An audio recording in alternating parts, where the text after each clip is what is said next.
మాజీ సైనికులకు నివాస స్థలాలు కేటాయించాలని డిమాండ్ చేస్తూ మార్కాపురం జిల్లా కేంద్రంలోని అమర జవాన్ స్తూపం వద్ద జై జవాన్ మాజీ సైనికుల సంక్షేమ సంఘం ఆధ్వర్యంలో మాజీ సైనికులు నిరసన చేపట్టారు। ఈ కార్యక్రమంలో భాగంగా ముందుగా అమర జవాన్ స్తూపానికి ఘన నివాళి అర్పించారు।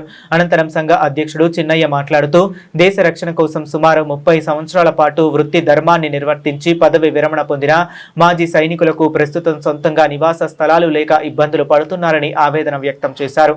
ప్రభుత్వ నిబంధనల ప్రకారం మాజీ సైనికులకు కేటాయించాల్సిన నివాస స్థలాలను వెంటనే కేటాయించాలని డిమాండ్ చేశారు। ఈ సమస్యను పలుమార్లు అధికారుల దృష్టికి తీసుకువెళ్లినా ఇప్పటి వరకు ఎలాంటి చర్యలు తీసుకోలేదని తెలిపారు।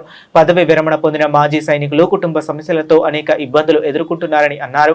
ప్రభుత్వం వెంటనే స్పందించి మాజీ సైనికుల కోసం ప్రత్యేకంగా కాలనీ ఏర్పాటు చేసి నివాస స్థలాలు కేటాయించాలని కోరారు। తమ న్యాయమైన చట్టబద్ధమైన డిమాండ్లను సంబంధిత ఉన్నతాధికారులు పరిశీలించి తక్షణమే పరిష్కరించాలని విజ్ఞప్తి చేశారు।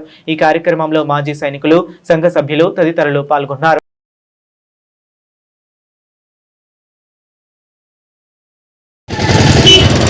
అందరికీ నమస్కారం।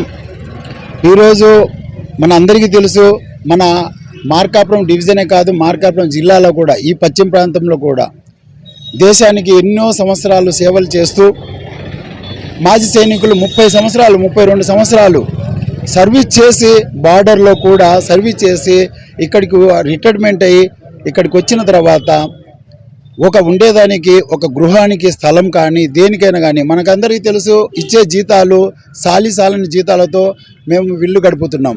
అదేవిధంగా బార్డర్లో ఉండి పిల్లలను చూసుకోక, ఫ్యామిలీ చూసుకోక ఆ తర్వాత రిటైర్మెంట్ అయిన తర్వాత కష్టాలు పడుతున్నాం। కానీ ఇక్కడ ఉండే ప్రతి వాళ్ళు పెద్దలు, గవర్నమెంట్ కానీ రూలింగ్ పార్టీ కానీ మా కష్టాలను చూసి, మేము చేసే దేశానికి చేసిన సేవలు చూసి మీరందరూ మాకు సాయం చేయాలని చెప్పేసి ఈ మీడియా మిత్రుల ద్వారా మేము చెప్తున్నాము।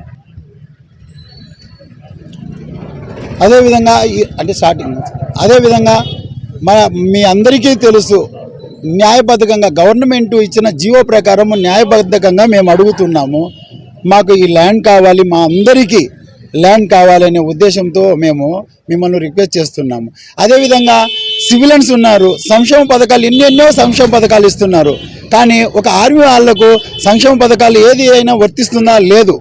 మరి దేంట్లో మాకు వచ్చేసి మీరు చూస్తున్నారు, దయచేసి ఇప్పటికైనా మా మీద కరుణ తీసి దయచేసి మీరందరూ గవర్నమెంట్ యంత్రాంగం కానీ పరిపాలకులు కానీ మా యందు దయ ఉంచి మా రిక్వెస్ట్ మేము విన్నవించుకుంటున్నా మాకున్న జీవో ప్రకారము మాకు స్థలం కేటాయిస్తారని చెప్పేసి ఆశిస్తున్నాము। ధన్యవాదాలు।